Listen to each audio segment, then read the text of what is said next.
Pembahasan kita kali ini yaitu dalam bab 7 yaitu teori-teori dalam komunikasi massa. Yang pertama, pengertian dari teori-teori komunikasi massa.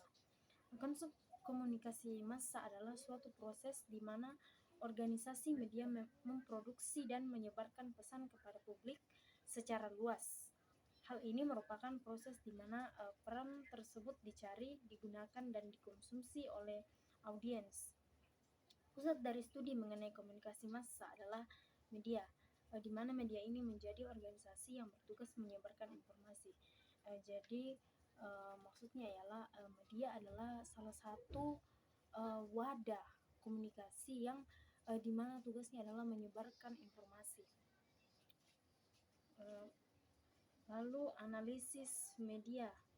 Analisis media memiliki dua dimensi, yaitu yang pertama, dimensi pertama yaitu memandang dari sisi media kepada masyarakat luas beserta institusi-institusinya. Adanya keterkaitan antara media dengan institusi lain seperti politik, ekonomi, pendidikan, agama, dan sebagainya.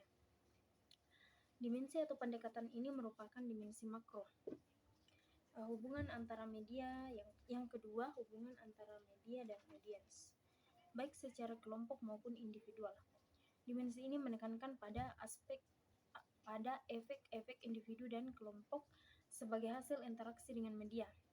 Dimensi ini juga disebut dimensi makro, seperti dimensi yang pertama tadi.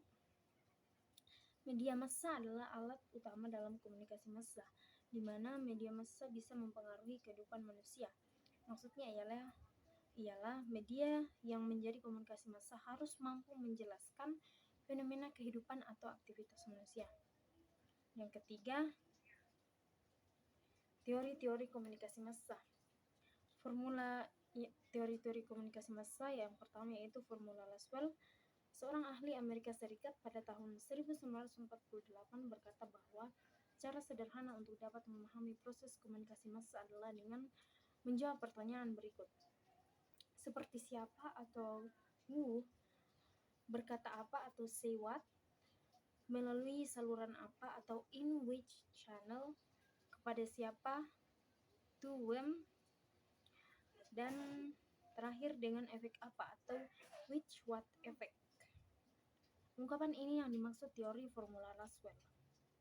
Yang kedua, pendekatan transmisional.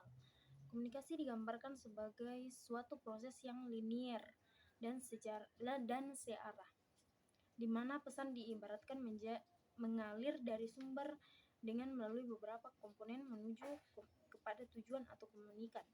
Yang ketiga, pendekatan psikologi sosial.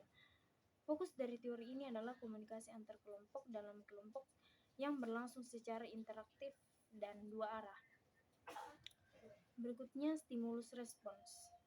Fokus dari teori ini adalah efek-efek, merupakan reaksi terhadap stimulus tertentu.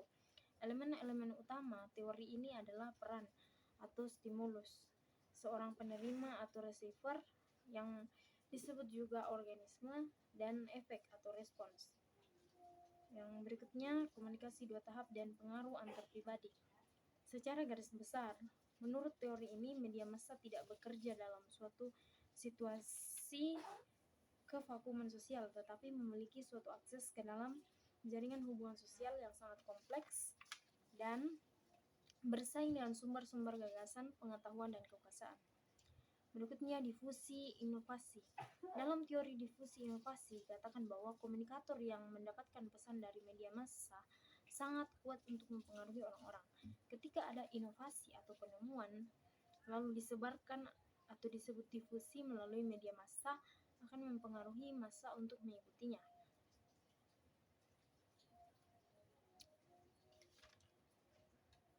Ya, sekian materi dari bab 8 yaitu bab 7 mengenai teori-teori dalam komunikasi massa.